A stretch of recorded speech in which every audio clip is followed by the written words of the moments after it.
Je vais demander aux gens qui vont participer à la table ronde de venir témoigner de leur histoire avec préférence formation. Stéphane Bonsoeur, qui a laissé un cadeau à la présidente il y a quelques années. Donc je t'invite. Les autres personnes, j'espère que je ne vais pas faire de bêtises, dire de bêtises. Françoise Cousin, merci à elle. Et j'ai un doute sur les autres personnes. On continue. Christian Leperlier, animateur de réseau. Donc Françoise Cousin, directrice adjointe CFPPA de Roufac. Stéphane Bonsoeur, directeur de l'EPL dans l'Ouest. Nantes Terre Atlantique. Éric Niget, j'espère que je prononce bien.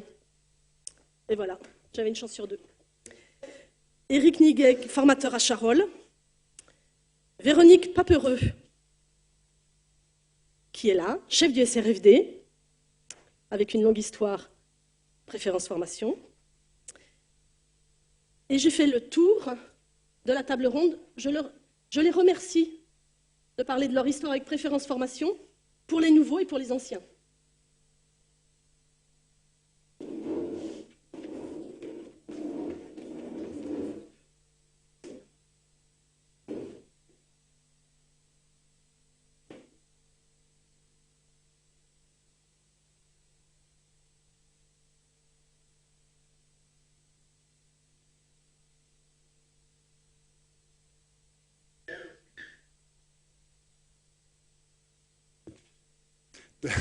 Merci beaucoup.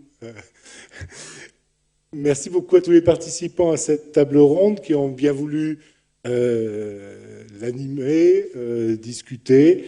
Je vais juste, avant de les laisser rapidement se présenter au début de leur première intervention, rappeler un petit peu dans quel esprit a été organisée cette table ronde. Il s'agit en fait de témoignages d'acteurs du réseau, et bien de témoignages d'acteurs. Les gens qui ont accepté de participer à cette table ronde ne témoignent pas en tant que porteurs d'un discours, qu'il soit institutionnel, qu'il soit lié à leur fonction, voilà. Mais bien en tant qu'acteurs pour témoigner de leur vécu, de leur relation avec le réseau, de leur perception du réseau, c'est la leur. Voilà. Je vais poser les premières questions et je demanderai à l'ensemble des participants de se présenter très rapidement à cette occasion.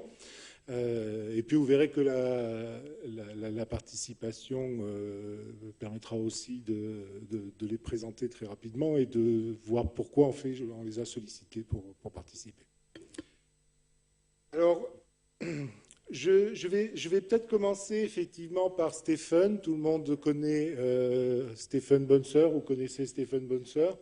Il a été longtemps président du réseau, il s'est beaucoup investi depuis 2004 sur le réseau, dans sa conception et puis dans sa conduite. Et la façon dont j'aimerais aborder cette question, c'est quand tu as participé à cette construction, à cette histoire, tu avais forcément une représentation de ce que c'était, de ce que ça pouvait être. Et si tu te souviens, qu'est-ce que tu voulais faire à cette époque-là et comment tu envisageais les choses et quelle perception tu avais de préférence à ce moment-là? C'est effectivement, bonjour, donc Stéphane Bonsoeur, directeur de l'EPL de Nantes Terre Atlantique, né l'année dernière de la fusion de l'EPL de Joly-Eiffel de Saint-Herblain et du lycée horticole privé du Grand Blotreau. Voilà.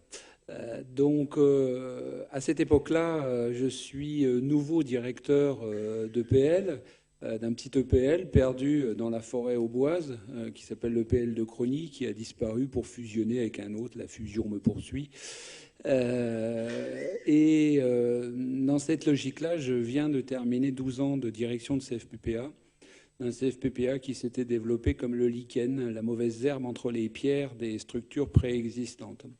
Je me rappelle encore, en 90, le chef du personnel du ministère de l'Agriculture me donnait une lettre de mission très courte qui consistait à fermer ou à développer le CFPPA en 1 an. Donc ça a un peu changé dans la formulation aujourd'hui. Cette expérience-là, d'avoir dû se développer avec des partenaires, de ne pas avoir été en position hégémonique sur un territoire, d'avoir été sur un territoire qui est aujourd'hui encore désertifié, celui de la Champagne-Ardenne, avait fait naître pas mal de frustrations, pas mal de besoins auxquels on n'arrivait pas à répondre. Et tout à l'heure, tu parlais, Myriam, de Primo, du PNI, etc. Évidemment, j'en fus en Champagne-Ardenne, puisqu'on était tous dans cette région à peu près au même niveau. Et avec d'autres camarades de jeu, nous avions décidé donc de rassembler nos forces pour essayer de se dire qu'à plusieurs, on se rassurait, et puis à plusieurs, on pouvait mobiliser des moyens en commun. Donc quand la note de service sort en décembre 2003 sur la nécessité de développer des dispositifs de FOAD en générant des réseaux de CFA, CFPPA, je suis bien devenu directeur d'EPL, mais j'ai encore une forte culture de CFPPA. Je crois l'avoir trop perdu. Il faudra demander à la directrice du CFPPA de Nanterre-Atlantique aujourd'hui si j'ai tout ou pas perdu en ce domaine. Mais je suis toujours dans cette logique-là, en me disant à plusieurs, on doit faire beaucoup mieux. Et puis il y a un autre truc qui est très fort dans mon esprit, c'est la notion de service public. D'ailleurs, je retrouvais le premier bulletin d'info de préférence formation qu'on a sorti en 2005 et je signe à votre service publiquement vôtre. Il y a ça aussi, c'est-à-dire que nous sommes dans un enseignement agricole où la présence des concurrents professionnels, des concurrents consulaires, des concurrents des autres centres privés est forte et qu'à un moment donné, si on ne veut pas disparaître, faut qu'on assemble nos misères pour en faire quelque chose de fort. Et là, il y a, dans cette première réunion, en Sémur, suite à la note de service, je croise plein de gens qui sont dans le même état d'esprit. Et il y a comme une excitation. Il y a une excitation qui naît, il y a un souffle qui naît, et on se dit, oui, c'est possible. Et puis on nous propose, peut-être pour la première fois aussi, de nous prendre en main, que ça ne vienne pas d'en haut. Mais on nous dit, oui, vous pouvez y aller, vous pouvez créer quelque chose ensemble. Et là, on change la boîte des Lego. La boîte de Lego régionale, on connaissait. Les réseaux régionaux, après, ont continué à se développer, mais on connaissait. Et puis, l'autre élément, c'est on dit, c'est pas uniquement le problème des CFPPA, c'est le problème des EPL dans leur globalité. Et évidemment, ça fait résonance quand on est directeur à l'époque d'un petit EPL. Donc, voilà tout ce qui fait ça. Et puis après, si tu me permets, c'est la rencontre d'une bande de copains. C'est aussi ça, préférence formation. On fait un truc qui relève du comité de salut public, on appelle ça le comité provisoire, jusqu'en mars 2005. Et c'est une bande de copains qui, à chaque fois qu'ils posent un truc nouveau, il n'y a pas de réponse. Donc il faut réfléchir, il faut être capable d'entendre des âneries que les uns et les autres, mais les écouter avec la part d'intelligence qu'il y a derrière et construire un modèle. Un modèle d'organisation, un modèle démocratique, un modèle social, un modèle économique. Et tout ça, c'était du pur plaisir. Moi, j'ai eu une chance inouïe, c'était d'être tout simplement l'un des seuls directeurs d'EPL qui était là au départ. Et donc, comme au départ, ils ont dit, il faut que ce soit, pour que ça soit prégnant, non pas la petite secte des CFPPA, mais que les directeurs d'EPL soient mouillés. Je ne suis pas plus intelligent qu'un autre ou plus engagé, je suis juste l'un des rares directeurs d'EPL présents. Et donc, voilà. Je suis nommé de facto président du comité provisoire. Après, je deviens président du comité exécutif. Mais voilà, j'ai eu de la chance. J'étais dans la bonne gare au bon moment où il y avait un aiguillage et un train à prendre. Et puis il y a eu un moment où j'ai estimé qu'il y en avait marre de la gueule du conducteur et qu'il fallait en changer. Et donc, on fait en sorte que je parte, mais je reste tout à fait prégnant et attentif, et puis j'ai plein de choses à vous proposer en tant que directeur de PL là-dessus, au développement de ça, parce que c'est une des plus belles idées qui est développé l'enseignement agricole. Si je résume très rapidement, ta représentation en fait de ce qui est en train de se monter à ce moment-là, c'est se prendre en main, c'est on est plus fort à plusieurs, si on nous donne l'occasion de construire quelque chose, il faut sauter dessus. Et j'ai envie de demander à Christian Leperlier, à l'époque tu traînes déjà dans l'enseignement agricole, Est-ce que toi, c'est ce que tu perçois la première fois que tu entends parler de préférence formation? Qu'est-ce que toi, tu vas... Voilà. Qu'est-ce que toi, tu vas percevoir de ce machin quand tu vas en entendre parler au démarrage? C'est ça. Effectivement, alors à l'époque, il se trouvait que j'occupais une fonction qui n'existe pas dans le référentiel des métiers du ministère de l'Agriculture. C'est que j'étais directeur adjoint du CFA-CFPPA de Château-Farine à Besançon. Donc c'était un truc entre guillemets.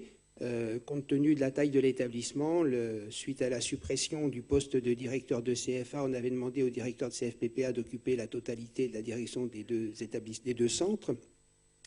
Et il avait dit oui, mais à condition qu'il y ait un adjoint. Donc voilà, j'étais dans cette fonction qui avait été validée par le conseil d'administration. Et puis, j'avais une dizaine d'années d'expérience dans la formation continue et l'apprentissage. Et depuis 1995, j'étais en situation d'adjoint.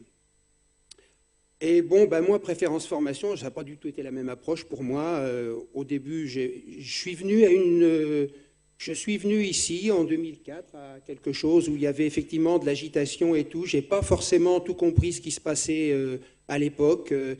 Il y avait effectivement, comme l'a rappelé Myriam, un certain Le Batteux qui faisait un petit peu aussi de l'agitation dans cette assemblée. Bon, j'ai perçu des choses, voilà, on parlait de FOAD, etc.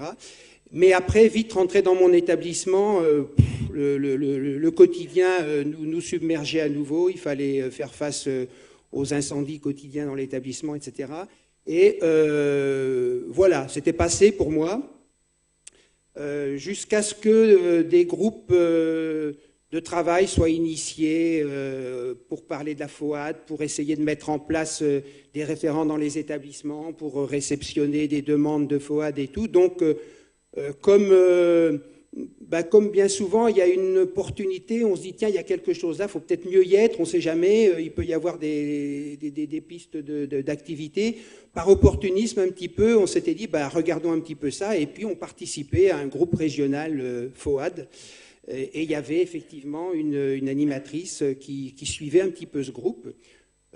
Donc on était dans le cadre de préférence formation, donc voilà, j'ai associé ça à FOAD, mais là encore... Bon, on n'a pas fait beaucoup d'activités FOAD à Château-Farine, à Besançon sur cette époque-là, et il n'y avait pas beaucoup de monde dans l'établissement qui savait qu'on était adhérent à préférence formation, en fait. Même l'adjoint, des fois, l'oubliait un peu, et c'était le référent FOAD qui, de temps en temps, nous rappelait à l'ordre en disant « Bon, j'ai des demandes, comment on peut faire pour faire face, etc. etc. » Voilà, quoi, c'était à peu près, voilà comment j'ai perçu un peu préférence formation au début. Des gens qui s'étaient rassemblés pour peut-être quelque chose qui pouvait procurer de l'activité, mais dans mon établissement où finalement, en quelque sorte, l'activité CFA, apprentissage, donc encore une approche groupe constitué, etc., phagocytait un petit peu les problématiques de CFPPA, ça résonnait pas beaucoup quand même chez nous, quoi, en fait. D'accord. J'entends un peu.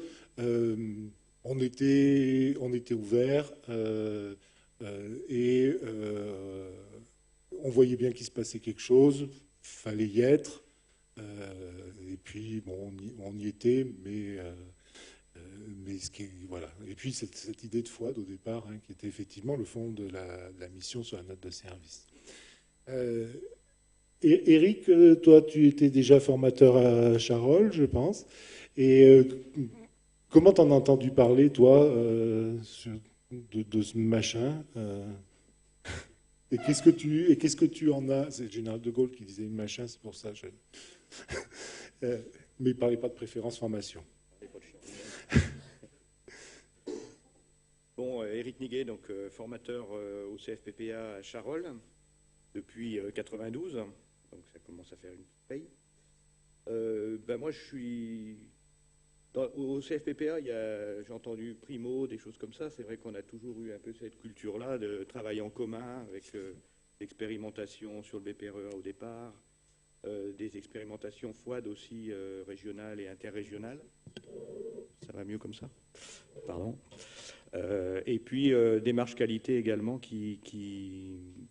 qu'on qu'on a commencé chez nous et qu'on a un peu étendu après au niveau régional. Après, de par mon parcours, je suis passé à l'accompagnement VAE, donc entre autres, et du coup, j'avais fait la formation des accompagnateurs, où j'ai rencontré des gens de préférence.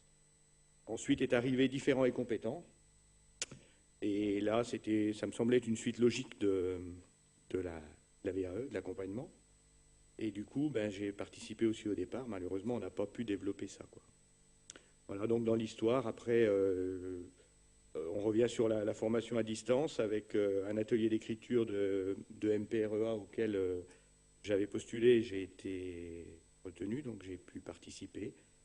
Puis la maintenance et la coordo de la maintenance. Et puis voilà, les actions après, je ne sais pas si c'est la question suivante. On reviendra sur effectivement les actions et l'évolution de la représentation que tu as pu avoir, que ces actions ont pu construire. Merci Eric. Et tout à l'heure, Stéphane nous disait il n'avait pas le choix, il était là, ça lui est tombé dessus. Vous étiez directrice de PL, Madame Papreux, et comment vous l'avez vécu dans une région quand même où le réseau, vous ne découvriez pas, et puis dans un établissement, si je me souviens bien, où là non plus le réseau vous ne découvriez pas, puisque vous étiez à l'Énil de la Roche sur Foron. Donc effectivement, moi je retiens aussi, j'étais à cette époque-là, donc actuellement je suis chef de SRFD Auvergne, et à cette époque-là, donc il y a 7-8 ans, j'étais chef d'établissement en Haute-Savoie à l'Énil de la Roche-sur-Foron. Et effectivement, moi je suis issue de la formation initiale. Donc moi je n'étais pas du tout issue des CFPPA.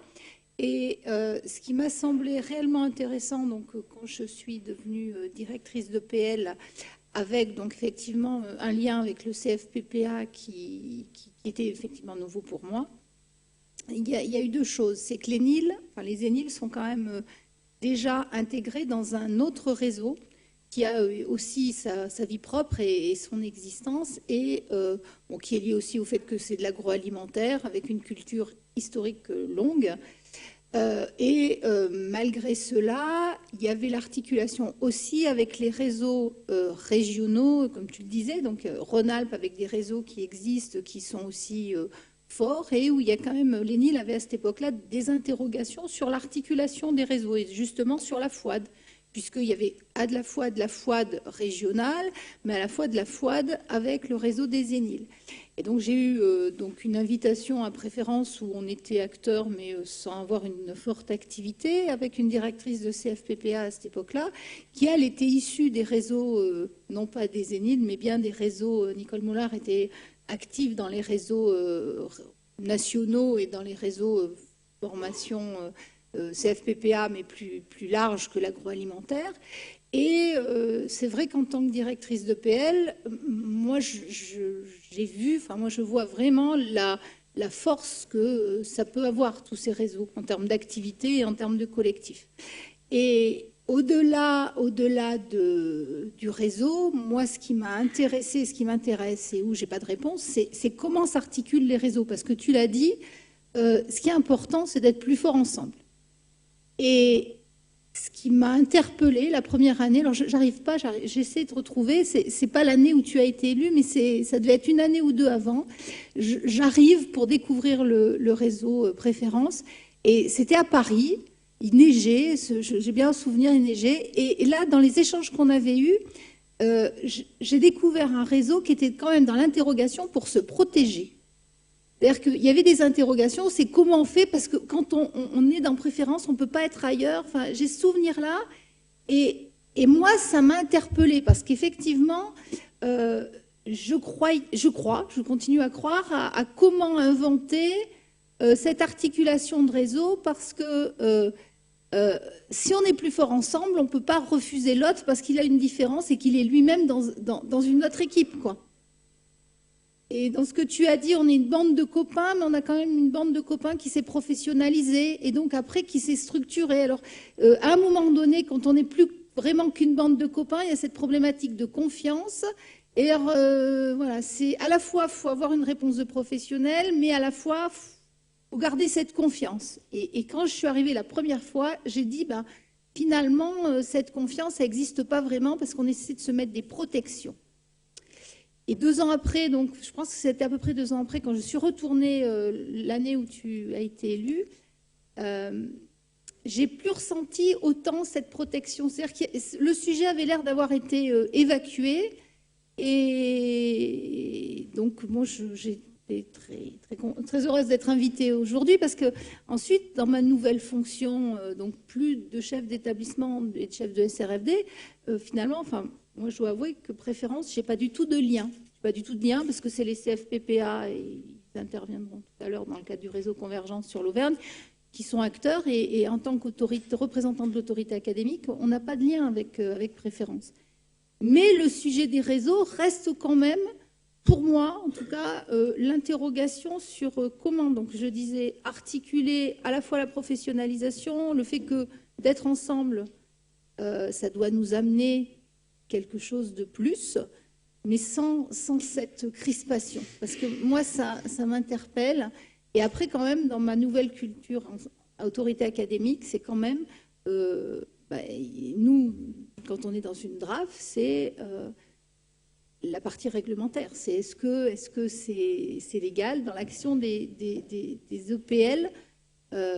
Donc moi, j'ai pas vraiment de réponse, hein, parce que ce machin, moi, j'aime bien quand même garder cette notion de machin.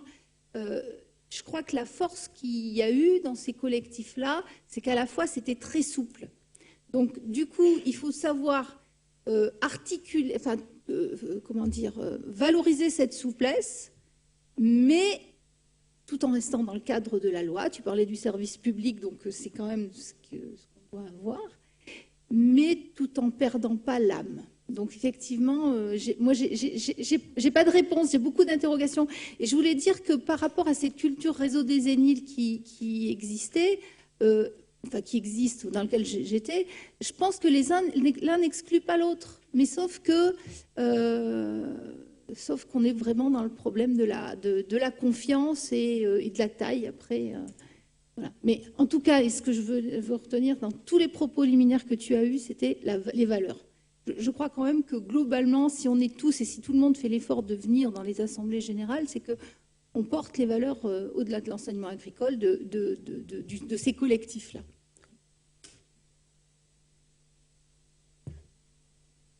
Je pense qu'on aura l'occasion d'approfondir effectivement tout à l'heure ces questions de relations interréseaux. Si je retiens quelque chose finalement de votre premier sentiment, c'était la force que représente le collectif et en même temps la structuration d'un collectif qui se fait en protection, qui est un peu incompatible avec son idée. Cette deuxième idée semblant disparaître 2 ans plus tard, il reste finalement que la force du collectif, pour positiver. Françoise Cousin, donc toi, si j'ai bien compris ce qu'expliquait Christian Lepelley tout à l'heure, tu fais un métier qui n'existe pas. Surtout, tu es arrivé plus récemment, oui. D'accord, à un moment où Préférence avait déjà beaucoup évolué. Et j'aimerais que tu nous dises, quand tu as entendu parler de ça, d'accord, quelle est l'image que tu en as perçue lors de ces premiers contacts avec Préférence? Est-ce que c'était l'image de cette force qu'on a entendue? Est-ce que c'était le service public? Est-ce que c'était la bande de copains? Est-ce que c'était une image personnelle? Est-ce que c'était des objets? Est-ce que c'était de l'opportunité? Si je résume un petit peu tout ce qu'ont dit les participants précédents. Donc moi, je suis déjà un pur produit de la formation professionnelle continue qui suis venue dans l'agriculture après. Et c'est lors de ma première expérience en Bourgogne dans la formation agricole que j'ai entendu parler de préférence formation. Au moment où, effectivement, il faut faire le chèque et signer la convention. Donc, oui, c'est quoi? Quel est ce machin? Et tout de suite, on m'a expliqué que c'était un réseau qui comportait l'accès à un certain nombre de ressources pédagogiques. Donc déjà, je dresse l'oreille. et que ce serait bien quand même d'y adhérer. Donc voilà, ça c'était le premier préalable. Et puis après, bien évidemment, on creuse parce qu'il y a le côté ingénierie aussi que j'ai toujours occupé dans mes fonctions. On creuse avec les formateurs et effectivement, on se rend compte que il y a beaucoup de choses derrière préférence formation. Oui, mais quoi précisément? Donc c'est un petit peu le questionnement de départ. Puis vient le moment où c'était une époque où on travaillait avec des personnes handicapées et le réseau, enfin très vite différents et compétents, qui n'étaient pas encore tout à fait différents et compétents, mais qui étaient aussi portés par l'expérience de la Bretagne, et cette expérience commençait à s'étendre sur l'ensemble du territoire. Donc très vite, j'ai commencé à intégrer préférence formation par ce biais-là aussi, et j'ai trouvé que c'était d'une richesse très intéressante. Qui dit réseau aussi pour moi dit ouverture, et travailler dans la CFPPA sans ouverture, ben, ça n'a pas beaucoup de sens, bien évidemment, c'est une évidence.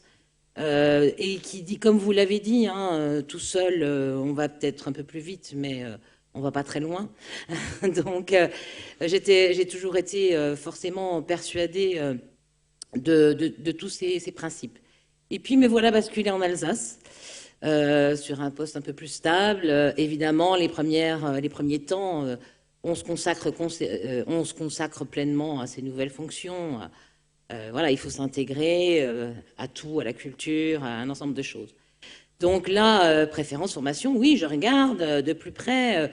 J'ai eu des contacts avec préférence formation qui sont venus à moi aussi. Et il y avait toujours le réseau différent et compétent qui a tardé un petit peu à venir en Alsace, parce qu'on est loin, hein, à la frontière là-bas, dans l'Est. Donc, préférence formation est venue à nous un jour pour expliquer un petit peu qui était préférence formation. Donc nous avons pris le temps de discuter et j'ai trouvé que effectivement faire le déplacement c'était quand même un effort qui était intéressant. Bon, voilà, je ne vais pas tout vous brosser les étapes, mais vous dire qu'actuellement, je dirais que je suis de plus en plus interpellée par préférence formation, dans le sens où je perçois qu'aujourd'hui, il y a autre chose que, on va dire, la boîte à outils pour les formateurs, hein, comme ils peuvent le dire eux-mêmes. Ça va au-delà puisque on sent qu'il y a une volonté de représentation des CFPPA au niveau national et surtout pour répondre à des appels à projets nationaux. Et là, je dirais qu'à ce niveau-là, je suis effectivement très intéressée par cet aspect-là. Voilà. Merci. En fait, ton expérience, ton expérience de préférence formation semble avoir été marquée par une action qui est un peu emblématique du réseau, qui est une des actions emblématiques du réseau, qui est différent et compétent, puisque tu reprenais même le proverbe africain qui leur sert de support. Hein, ensemble, on va plus vite, tout seul, on va plus loin. Donc, effectivement, c'est un peu ça. C'est pas grave. Ah oui, pardon. Tout seul, on va plus vite, ensemble, on va plus loin. Donc, c'est un petit peu ce qui t'a poussé à aller un petit peu plus loin dans préférence formation. Et tu te poses la question, aujourd'hui, de dire c'est bien autre chose. C'est bien autre chose qu'une boîte à outils. Et finalement, la question à laquelle il faut qu'on réponde demain, c'est une autre question. Tu peux enchaîner pour nous dire un petit peu, justement, quelle perspective tu vois à cette évolution qui t'a fait passer j'ai des outils, d'accord, et puis j'ai un outil qui m'intéresse particulièrement. Et puis, finalement, c'est autre chose qu'une boîte à outils. Et qu'est-ce que ça peut devenir? Comment tu vois ces éléments-là? Alors, je me permettrai Je ne me permettrai pas d'imaginer toute seule ce que peut devenir préférence formation. Non, non, mais oui, je peux toujours effectivement vous faire part de mes représentations par rapport à ça, modeste. Comme je vous le disais, je pense qu'on est dans une époque où il y a des choses qui se passent au niveau local. Souvent, les CFPPA ne sont pas bien gros. Hein, enfin, sur le territoire, on a une force de frappe qui est locale et on anime aussi ces territoires. Mais c'est vrai que la représentation des CFPPA qui ont des animations régionales aujourd'hui, une animation nationale pour répondre aussi à des appels d'offres avec une ampleur différente, ce qui se fait déjà, me paraît une ampleur très intéressante à donner, qu'a le réseau, puisque ça c'est déjà démarré. Enfin, moi, je le perçois comme ça. Il y a déjà des choses qui se font au niveau de la représentation nationale, mais peut-être pousser un petit peu plus le bouchon sur l'avenir, pour l'avenir. J'entends aussi dans ce que tu dis toute la richesse des différents niveaux de réseau. Et ces réseaux territoriaux, ces réseaux nationaux, derrière, ça pose aussi des questions. Je repasserai volontiers la parole à ce sujet-là à Christian pour voir comment, dans son évolution, et notamment, voilà, aujourd'hui, il est en charge de l'animation d'un réseau, comment lui, il perçoit cette problématique-là, et puis est-ce que lui, dans cette évolution, au-delà de cet aspect-là, qu'est-ce qui pour lui a été marquant de l'évolution de préférence et quelle perspective, quelles questions ça lui pose, parce qu'effectivement, les perspectives, on les construira ensemble dans les années qui viennent, mais au moins quelles questions ça lui pose, quel avenir, et perso, quelles opportunités. Merci. Alors, par rapport à la question de qu'est-ce qui a été marquant dans l'évolution de préférence formation, j'ai tendance à dire il y a des choses que j'ai vécues personnellement qui m'ont fait comprendre qu'il y avait des choses qui changeaient. J'ai vu arriver des prestations effectivement qui n'étaient plus de la FOAD, etc. Donc il y avait des choses qui évoluaient. Après, dans mon travail d'animateur de réseau régional depuis 2007, ça correspondait peut-être pas à des choses qui avaient été formalisées en assemblée générale ou en COMEX et autres, mais on se trouvait presque naturellement à devoir se concerter avec l'équipe d'animation de préférence formation dans le cadre de notre activité, etc. Et en fait, je dirais que ce que je retire, c'est que finalement, sur 10 ans de vie, préférence formation est quand même quelque chose qui bouge, qui finalement c'est en mouvement, quoi. Hein, et en fait, j'avais pas forcément ça dans la tête au début. J'ai été longtemps, pour moi, préférence formation, c'était la FOAD, et puis voilà, quoi. Et finalement, quand on regarde, parce que pour ne rien vous cacher, hier j'ai regardé un petit peu le rapport de l'Assemblée générale de 2014 et puis tout ça pour quand même me mettre un peu à jour. Et finalement, on s'aperçoit que préférence formation évolue très régulièrement. Et du coup, alors là, pour le coup, j'ai presque plein de choses à dire, mais on aura l'occasion d'en reparler pendant les 2 jours. Et je rebondis sur ce que ma voisine disait tout à l'heure. Pour moi, aujourd'hui, il y a des mots-clés, mais elle a déjà tout dit presque. Alors, représentation au niveau national, animation nationale, appel d'offres nationaux. En tout cas, voilà des mots qui, moi, tout de suite, me parlent compte tenu de l'activité dans laquelle je suis aujourd'hui, en fait. Mais aussi compte tenu de ce qu'est l'actualité, me semble-t-il, du contexte dans lequel on vit. Parce que vous avez beaucoup évoqué les valeurs du réseau, les valeurs de notre famille d'enseignement, les copains, etc., etc. Mais je crois qu'il faut aussi qu'on regarde bien, et je sais que c'est le cas, bien sûr, hein, puisque s'il y a des évolutions, c'est bien parce qu'on regarde aussi à l'extérieur. Mais aujourd'hui, il me semble qu'il y a des éléments clés qui sont très, très importants, et il y en a un vous m'excuserez, mais c'est vrai que ça fait peut-être un peu tarte à la crème, c'est la réforme de la formation professionnelle continue et de l'apprentissage, qui nous agite quand même, ou en tout cas qui nous agite de plus en plus, qui est entré en application au 1er janvier 2015. Et il me semble que, naturellement, on peut toujours dire, comme ça, en balayant d'un revers de main, de toute façon, une réforme de la FPC, nous en faut une tous les 3 ans, etc. Et puis on continue à vivre notre vie. Il faut peut-être qu'on y regarde d'un peu plus près. Et il me semble qu'aujourd'hui, avec cette réforme, il y a 2 éléments qui me paraissent importants.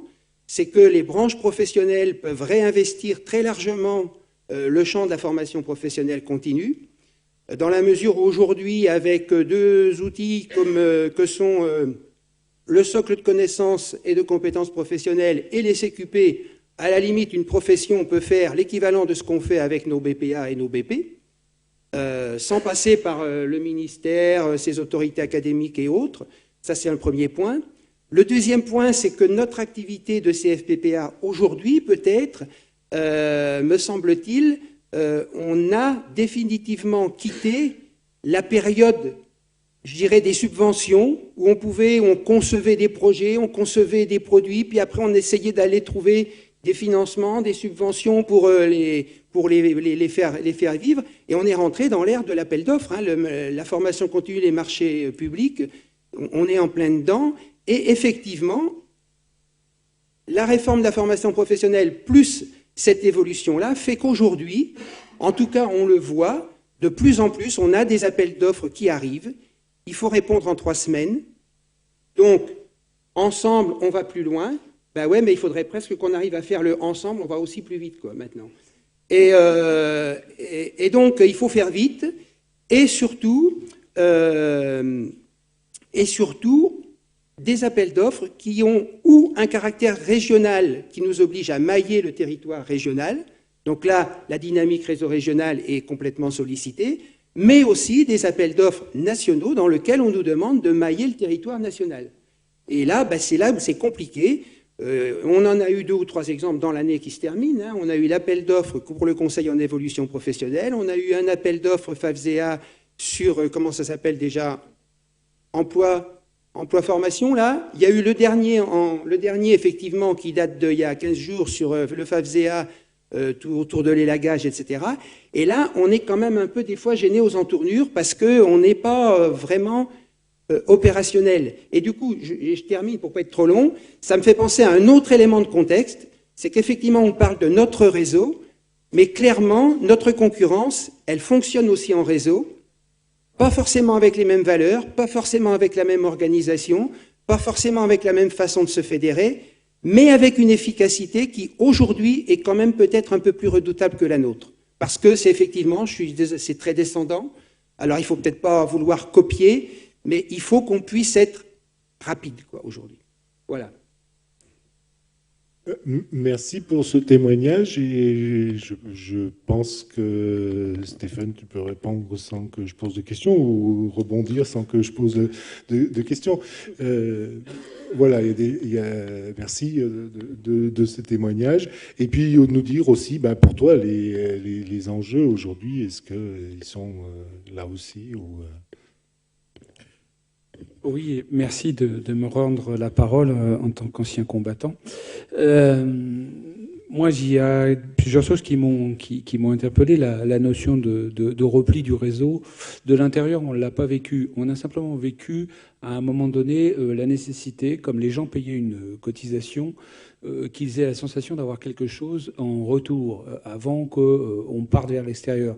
Mais c'est bien Préférence Formation qui a opéré le rapprochement avec F2A. C'est bien ensuite Préférence Formation qui est parti sur des partenaires extérieurs privés et pas uniquement comme client final. La TIMAC était partenaire. Différents et compétents s'est fait avec une entité qui n'était pas publique. Et puis, pour le dernier dossier que j'ai eu à traiter, qui était celui des Compagnons du Devoir, c'était pas non plus, même si c'est une institution à facette éminemment générique, elle n'était pas publique. Donc, je pense qu'au contraire, depuis le départ, et c'est pour ça qu'il fallait une bande de copains, mais pas une bande de copains pour faire un truc sectaire, une bande de copains pour avoir confiance, pour oser sortir des choses iconoclastes et pour oser transgresser.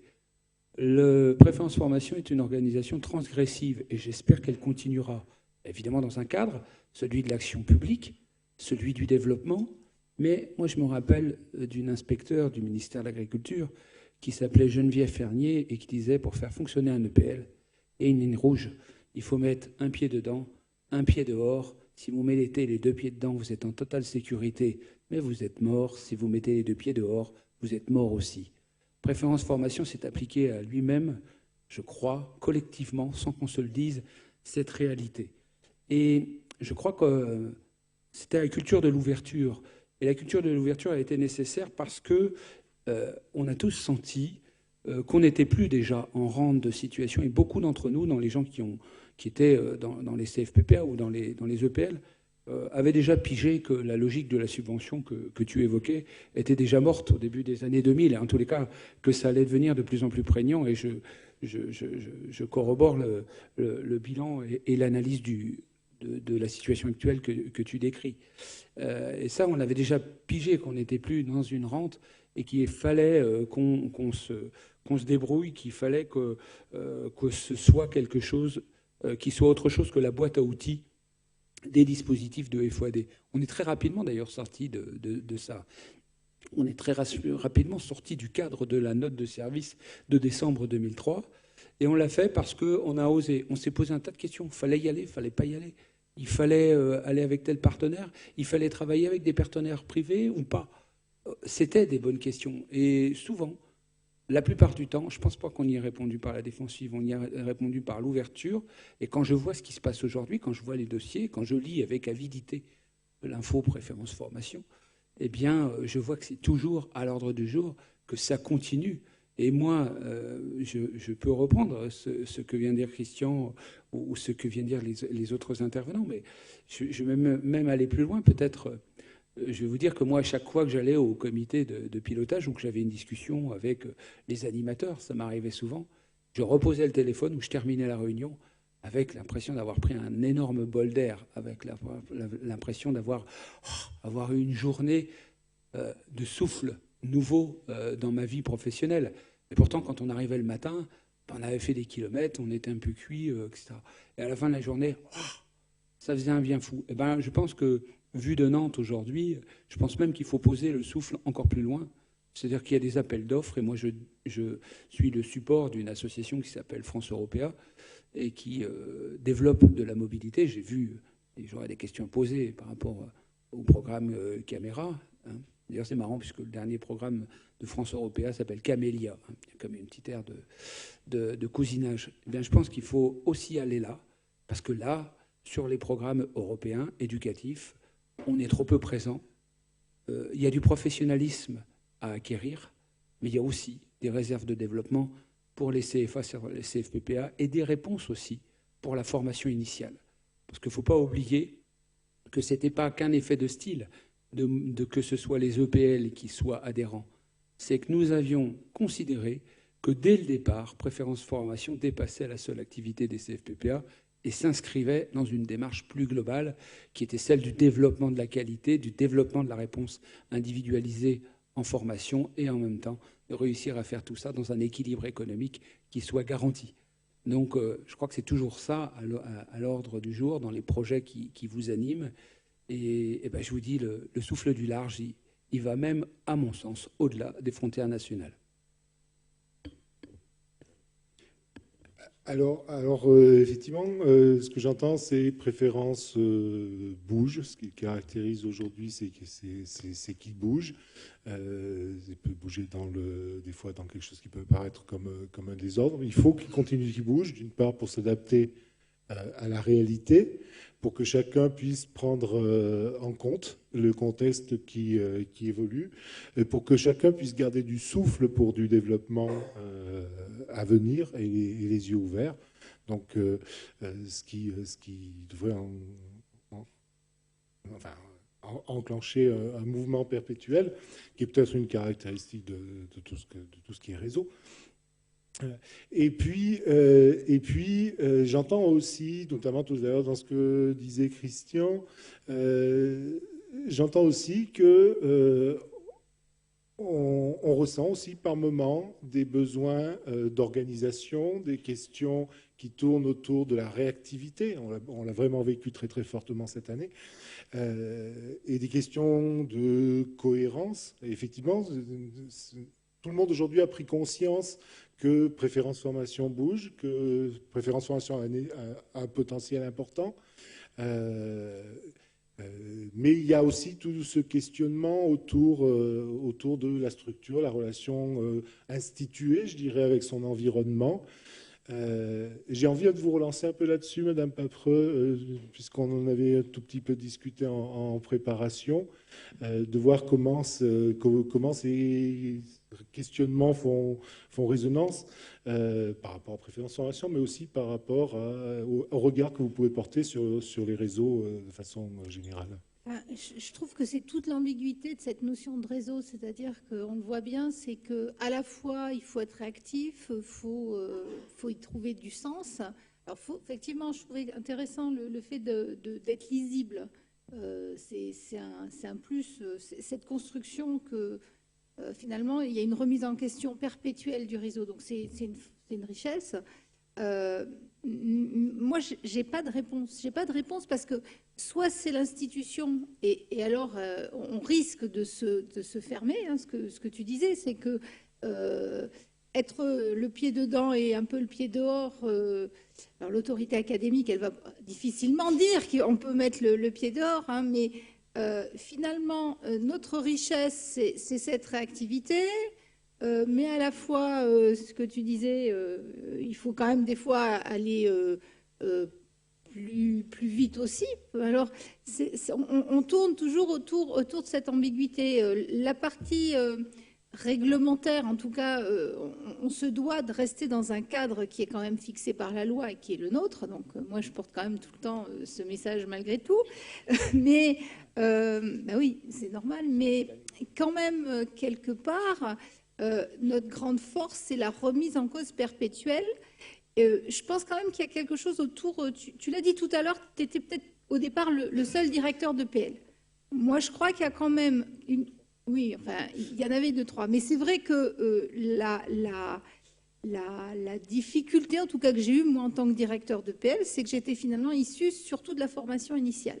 Donc, cette culture formation continue, où c'est un métier qui est dur. Être directeur de CFPPA, je continue à dire, je pense que c'est un métier qui est dur.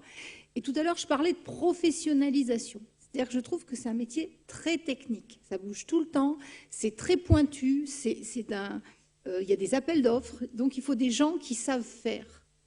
Et donc, cette notion d'abord de lisibilité, de se faire connaître, et peut-être aussi de sensibiliser les directeurs de PL à ce métier. Il y a peut-être des choses à faire autour de ça, parce que pour que l'ensemble des directeurs de PL prennent bien la mesure de ce que c'est, mais pas simplement se dire oui, c'est important, on va en faire de la formation continue, mais aussi qu'ils s'imprègnent de cette culture. Je ne sais pas s'il y a quelque chose à faire autour de ça, mais c'est en tout cas moi, ex-directrice de PL, c'est quelque chose qui me manquait. Parce que j'étais beaucoup issue de la formation initiale scolaire. Donc ça, c'est peut-être quelque chose à ne pas oublier. C'est que ce n'est pas finalement de se dire bah, ils ne s'y intéressent pas. Peut-être se dire mais comment on les entraîne là-dedans. Et puis qu'il y ait une lisibilité au-delà de l'outil, de la richesse que ça peut apporter. Comme tu disais, du bol d'air. Merci, ça me permet une bonne transition. L'an dernier, quand vous êtes prononcé sur le projet d'avenir du réseau, vous avez insisté sur l'importance, dans le cadre de votre réseau, à côté de ces questions à côté des questions traditionnelles du collectif, à côté des questions traditionnelles de l'activité, vous avez souhaité ajouter un 3e pied à Préférence Formation que vous avez formulé sous forme d'intelligence collective, de développement des compétences. Voilà. Donc effectivement, on est bien dans cette logique de professionnalisation, si on veut faire court. Et puis je voudrais terminer parce que vous disiez, c'est un métier, il faut des gens qui savent faire, et puis il faut aussi des gens qui font. Et dans ce projet d'avenir de préférence formation, vous avez mis l'accent aussi sur un axe qui était de dire préférence formation doit devenir un réseau d'acteurs, c'est-à-dire un réseau d'établissements qui passe d'un statut d'adhérent à un statut d'acteur. Et puis, il y a une deuxième dimension dans cette idée de réseau d'acteurs qui est préférence formation. Aujourd'hui, c'est un réseau de structures. Ce sont des EPL qui adhèrent. Mais c'est aussi des gens qui font, en vrai. Et ce sont des formateurs, des chargés d'ingénierie, des directeurs qui font en vrai. Et Préférence doit aussi devenir un réseau de personnes qu'on pourra accompagner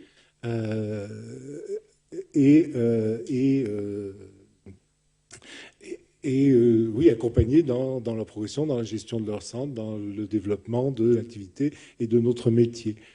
Et j'ai envie donc de clore cette table ronde en demandant à Eric, qui s'investit en tant que formateur dans son établissement, qui porte des projets dans le cadre de Préférence Formation, un peu lui, en tant qu'acteur vraiment au quotidien de Préférence Formation, parce que gérer un projet comme PEROA, c'est une activité quotidienne, presque.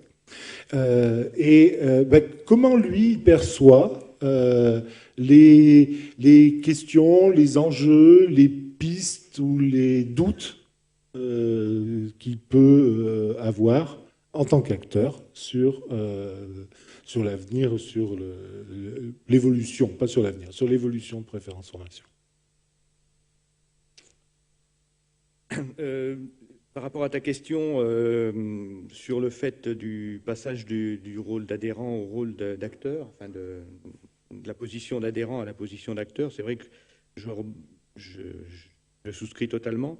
C'est vrai qu'à l'origine, l'EPL est adhérent à Préférence Formation depuis un petit moment. Il a été adhérent, plus il est revenu, je crois, historiquement. Mais bon. Et c'était un peu une cotisation, comme on l'a dit tout à l'heure, qu'il fallait un peu justifier aussi à un moment donné. Voilà. Alors bon, ça se justifie par de l'activité. Donc on est allé chercher de l'activité un petit peu auprès de Préférence pendant un petit moment. On était adhérents simplement, donc c'était différents et compétents, voilà, la VAE, TIMAC, différents et compétents, etc. Là maintenant, c'est l'écriture des MPREA au départ, la coordo, tout ça, ça amène de l'activité. Ça amène de l'activité, pas toujours. Parce que, bon, différents et compétents, par exemple, si je le prends en tant que tel, moi, ça m'a passionné, ça m'a appris beaucoup. Mais j'ai jamais fait de validation différents et compétents. Donc le retour sur l'établissement, aujourd'hui, il est, sonnant et trébuchant en tout cas, il est nul. On n'a pas pu structurer, les ESAT ne se sont pas structurés, donc ça n'a pas pu fonctionner en région. On a eu la même expérience un petit peu avec Préfesa, où on est retourné aussi, et ça ne fonctionne pas non plus chez nous. On a un peu la même chose avec une autre démarche chez Agritic, et c'est vrai que, voilà. Alors, il y a des choses qui marchent, quand même, pas mal. Par exemple, on participe au niveau du CCPA, volaille, abattage de volaille, et là, ça amène de l'activité, voilà. Les activités de maintenance, tout ça, ça fonctionne. On a été aussi appuyé pour répondre à un appel d'offres Vivea national, donc là, ça répond un petit peu à la question, la question de professionnalisation, encore une fois. Voilà, appel d'offres auquel on a été retenu. Voilà, sur l'innovation pédagogique. Voilà, donc c'est plein de projets qui sont passionnants et qui, en termes de formation pour les acteurs, c'est souvent moi au niveau du CFPPA qui participe, qui m'ont apporté beaucoup et qui apportent beaucoup au CFPPA de Charolles. Qu'est-ce que je voulais dire d'autre ? Après, c'est vrai que l'intérêt aujourd'hui, et si j'ai à défendre l'adhésion à Préférence Formation et à anticiper sur ce que ça peut continuer à apporter, c'est toujours en matière de formation, bien entendu, et l'aspect appui, l'aspect réseau, l'aspect répondre en commun avec des porteurs et du déploiement, un peu à l'image du CCPA ou d'autres actions donc d'avoir une force de frappe nationale, c'est quelque chose de très intéressant. En termes de visibilité des CFPPA, de communication, c'est pareil, c'est des choses sur lesquelles on est... je parle pour moi, mais je pense que on n'est pas les seuls dans l'enseignement agricole. C'est pas notre culture, franchement, de communiquer et de faire de la promotion de nos actions. Et il y aurait peut-être quelque chose à voir là-dessus également. Merci beaucoup, Eric. Merci à tous les participants. On a peut-être 1 ou 2 minutes pour prendre des remarques qui viendraient de la salle.